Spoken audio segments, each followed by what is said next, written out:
Habari za wakati huu mtazamaji wa SAUT TV, karibu katika kipindi cha Sports Warm Up, kipindi ambacho kinakupa nafasi wewe mtazamaji kuweza kufahamu mengi ya kimichezo. Na leo tunayo mada mezani ambayo inahusiana na kuelekea katika michuano ya Yas Challenge Cup ambayo inahusisha vyuo vikuu na SAUT ikiwa ni miongoni mwa washiriki. Na katika kuyaangazia hayo, studioni tumemwalika waziri wa michezo kutoka serikali ya wanafunzi SAUTISO, ndugu Yese Joseph, lakini pia yuko na kocha wa timu ya SAUT ndugu Mrekoni Justin, ambao wao wako studioni kuweza kutuelezea maandalizi na mikakati yao kuhusiana na michuano hiyo. Ninayekualika katika kipindi siku ya leo ni mimi Sports Lady Hawa Mbulula, nitakuwa hapa kuweza kukuongozea kipindi hiki.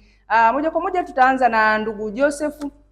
Yese Joseph ambaye yeye ni waziri wa upande wa wanafunzi, nikimaanisha serikali ya wanafunzi SAUTISO. Yeye tutaanza kwenda kuzungumza naye wao kama uongozi wa SAUTISO, pengine kuelekea katika michuano hii ni kwa namna gani wameweza kujiandaa kuelekea kuweza kupata ushindani au ushindi zaidi kwa mwaka huu 2026. Asante. Kwa kama nilivyotambulishwa hapa, mimi naitwa Yese Joseph ambaye ni waziri mwenye dhamana kwenye serikali ya 25-26. Kama serikali tumejipanga kuhakikisha kila changamoto ambayo itakuwa inahitajika kwa wachezaji tunaitatua haraka ipasavyo, na kuangalia kwenye kila mahitaji ambayo timu ya chuo itakuwa inahitaji. Tutakuwa bega kwa bega na kocha na kapteni kuangazia kila panapo swala linalohitaji kutatuliwa, tutatatua haraka iwezekanavyo.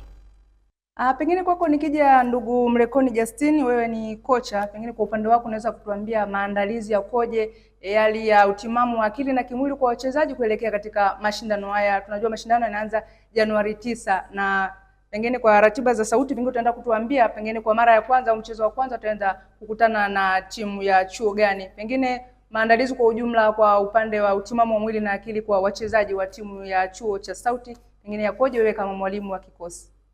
Mpaka kufikia hatua hii naweza kusema kwamba maandalizi yapo katika hali nzuri, kwa sababu tulikopo tuna mlolongo mkubwa sana wa kuweza kufanya maandalizi kulingana na muda ambao tulikopo nao, na kizingatia na changamoto za masomo, kwa sababu mbali na michezo pia tunajishughulisha pia na swala la academic.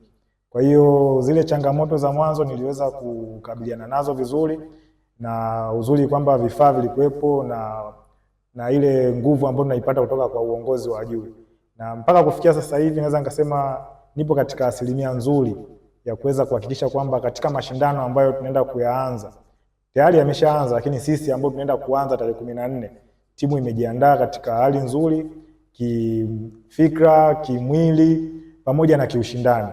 Na mpinzani wetu ambaye tunaenda kukutana naye ni mpinzani ambaye miaka ya nyuma tumekutana naye katika mashindano tofauti, na pia tumewahi kucheza naye mechi tofauti tofauti.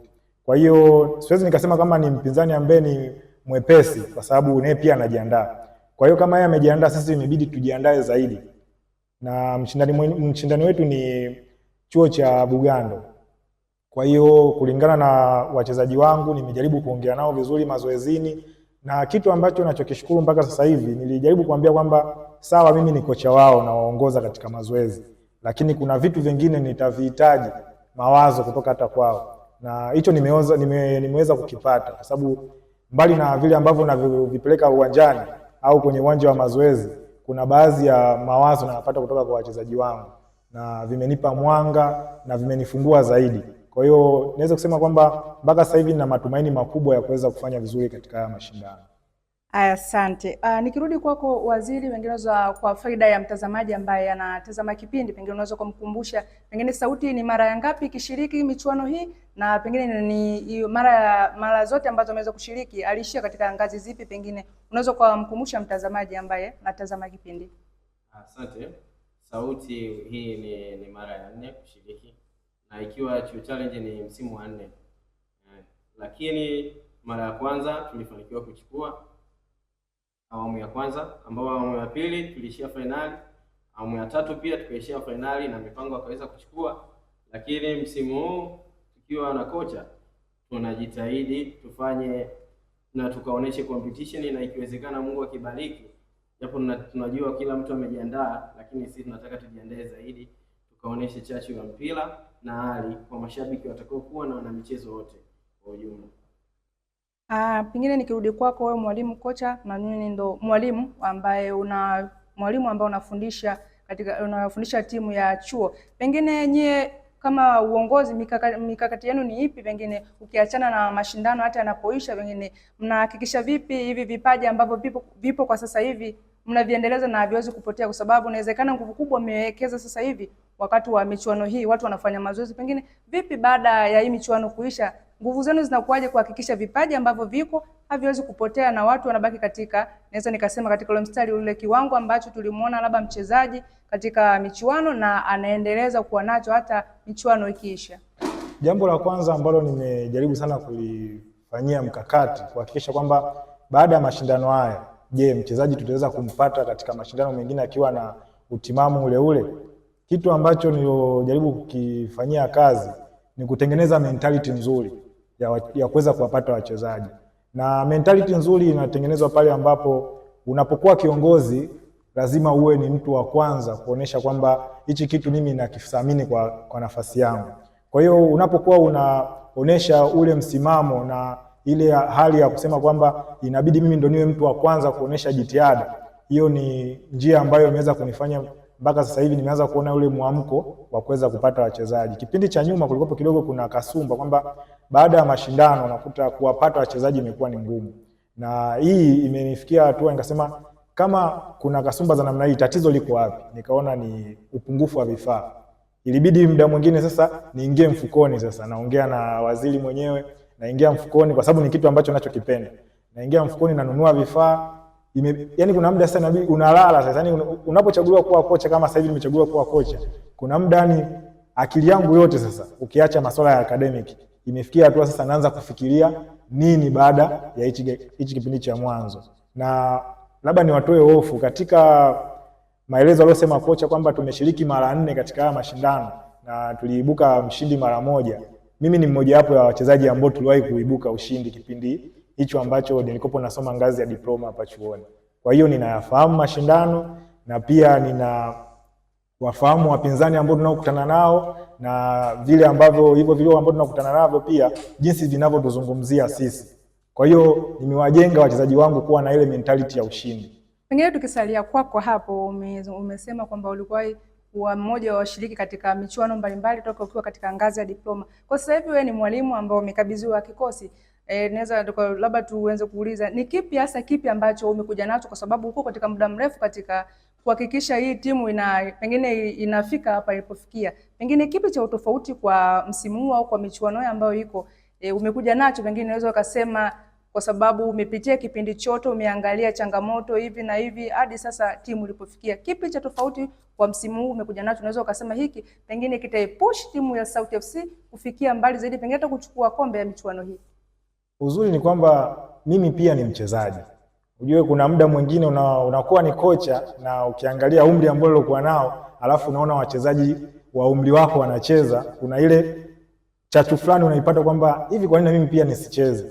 Kwa hiyo kitu ambacho nimekizingatia zaidi, kwa sababu unapomwandaa mchezaji lazima ujue kwamba huyu mchezaji anaenda katika mashindano ambayo yatakuwa yanahitaji nguvu zaidi. Kuna kuchoka, kuna hizi ligi ambazo zimeanza hapa chuoni, mazoezi ambayo tunayoyafanya. Kwa hiyo kitu ambacho naweza ngasema ni cha ziada na ambacho kinanipa nguvu zaidi katika haya mashindano, nafahamu kwamba mwili unahitaji nini kwenda kwenye mashindano. Sio tu kwamba muda wote kufanya mazoezi magumu ambayo yatakuja kuigharimu timu yangu kuingia kwenye mashindano. Kwa hiyo kuna kipindi ambacho timu yangu niliandaa ikawa inafanya mazoezi magumu. Kwa hiyo sasa hivi imekuwa sasa nimeegemea zaidi kwenye tactic, kuweza kuwaambia bwana, sasa hivi tumeshafanya mazoezi magumu. Mazoezi magumu ni kwa ajili ya kumfanya mchezaji aweze kwanza kuhimili dakika 90. Cha pili ni kuweza kutokupata majeraha. Na nikaja nikamwambia kwamba mimi ni kocha na waongoza, lazima niwe na falsafa katika timu yangu. Na nimewaambia falsafa yangu ni ipi, na nikamwambia kwamba falsafa yangu imeegemea katika mambo matatu, ambao jambo la kwanza lazima wajue kwamba wanapoingia uwanjani kuna namna ya kucheza. Nahitaji wachezaji wangu wacheze pasipokuwa na mpira, na nikawa najaribu kuwafafanulia kwamba utachezaji pasipokuwa na mpira, na kuna baadhi ya video huwa nawatumia. Pia nikawaambia kwamba unapokuwa uwanjani tunahitaji mawasiliano. Lazima uwe na ile kaliba ya kutoa mawasiliano unapokuwa uwanjani. Najaribu sana kuchukua case study katika mechi tofauti. Kuna mechi moja ya Manchester United ya juzi nimewajaribu sana kuwatumia, nikamwambia hebu angalieni mawasiliano kati ya Bruno na Sesko. Kile ndo ambacho ninachokihitaji, kwamba aliweza kuwasiliana na mchezaji mara kwa mara. Mara kwanza alifanya makosa, baadaye akawa nakumbuka kwamba niliambiwa niwe katika sehemu fulani. Kwa hiyo hicho ni kitu cha pili ambacho nimekuja kukizingatia sana. Kitu cha tatu niliwaambia kwamba unapocheza mpira jaribu kutengeneza nafasi sana unapokuwa uwanjani. Asante sana. Pengine nikirudi kwako Waziri, wewe ndio naweza nikasema ndio bosi kwa timu hii ya Sauti FC, wewe ndio waziri mwenye dhamana kwa upande wa wanafunzi. Wewe mnaweza mkatuambia nini kama uongozi, ushirikiano wenu kwa uongozi wa juu zaidi, nikimaanisha kwenye uongozi wa chuo, kuhakikisha timu ya Sauti FC pengine inakuwa katika hali nzuri, nikizungumzia vifaa na changamoto zingine pengine zinazokumbana nazo kuweza kutatuliwa, ushirikiano wenu na uongozi wa juu kuhakikisha timu ya Sauti FC inakuwa bora, inakuwa juu zaidi katika michuano mbalimbali ambayo inashiriki? Asante. Kwa kuzingatia uongozi wa chuo, kwa niaba ya rais tuliweza kupata pia kikao na wachezaji, kuwaweka sawa kimentality na kuongea nao pia kusema serikali tupo pamoja nao. Vivyo hivyo katika serikali tumejipanga kwa kutatua changamoto za usafiri, ambapo pia sisi tunafuatilia huduma ya usafiri kwa sababu tumeambiwa na gari letu limepona. Tunawaandaa kimentality kwa kuwaongezea chachu ya mashabiki, ambapo tukiwaambia wachezaji kuna mashabiki kadhaa watakuwepo, ambapo tutafuatilia na vibali kadhaa. Inakuwa ni hali kwa wachezaji. Tunafahamu mpira una kujiandaa kwa sehemu mbili, nyinyi kama timu na pia washabiki namba 2 ambao ni yani wachezaji namba 2 ambao ni mashabiki. Kwa hiyo kama serikali tumejitahidi kupunguza changamoto ambazo tunaona zinaweza zikawa ni kipengele kwa mchezaji kuwa na moyo wa kushiriki katika show challenge, kuwatafutia vibali, kwa sababu tunaamini vipindi vinaendelea. Kwa hiyo ile line up yote ambayo wachezaji watakuwepo tunawatafutia vibali, pia watakuwa na uhakika wa usafiri, kuna uhakika wa maji kwenye matches na kuna uhakika pia wa chakula. Pengine nikimalizia kwako mwalimu, pengine unaweza kutuambia wewe ndio unabeba kikosi cha timu ya chuo, pengine ni changamoto zipi ambazo unakumbana nazo kuhakikisha pengine kuna namna moja au nyingine kuhakikisha labda timu haifiki pale ambapo wewe kama mwalimu unahitaji? Changamoto zipi pengine kwa kumalizia? Changamoto naweza ngasema kwamba changamoto, yani katika jambo lolote changamoto ni kitu ambacho yani hakikwepeki. Kwa hiyo mimi tayari nina nafasi yangu, vile ambavyo nje ya michezo nimewaachia uongozi kuvishughulikia. Mimi changamoto yangu kubwa ni kuhakikisha kwamba timu yangu inakuwa katika hali nzuri ya kuweza kufanya vizuri katika haya mashindano. Asante. Mimi niwashukuru sana kwa kufika katika studio hizi za Sauti TV, kwa kuweza kuungana nasi na kushirikiana na sisi kuhusiana na masuala mazima ya michuano hii ambayo Sauti ikiwa ni mojawapo ya washiriki. Na mtazamaji wa Sauti TV, na hapo hatuna la ziada katika mada ya leo ambayo tulikuwa tunazungumzia mikakati na malengo ya timu ya Sauti FC katika kufikia au malengo yake katika msimu huu ambapo wanashiriki michuano hii ya Yas Challenge Cup ambayo inajumuisha vyuo mbalimbali ambayo yameanza Januari 9. Mimi kufikia hapo sina la ziada. Ulikuwa na mimi Sports Lady Hawa Mbulula, lakini kwa niaba ya wote ambao walifanikisha kukuletea kipindi hiki nikushukuru sana wewe mtazamaji, na muda mfupi kutoka sasa utaenda kupata makala ambayo inahusiana na mada ya leo.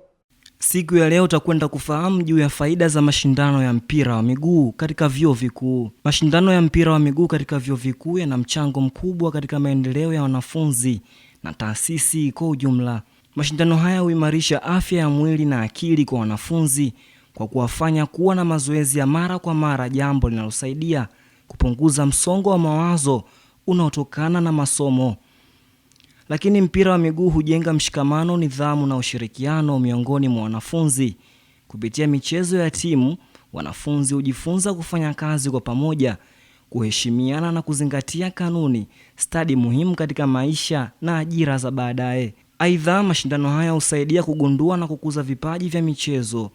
Wanafunzi wenye uwezo mkubwa huweza kupata fursa ya kujiendeleza zaidi na hata kukiwakilisha chuo au taifa katika ngazi za juu za michezo. Kwa kumalizia, mashindano ya mpira wa miguu vyuoni huongeza umaarufu wa chuo kikuu na kuimarisha mahusiano kati ya wanafunzi, walimu na jamii inayozunguka chuo. Na hizo ndizo faida za michezo katika vyuo vikuu na jamii kwa ujumla.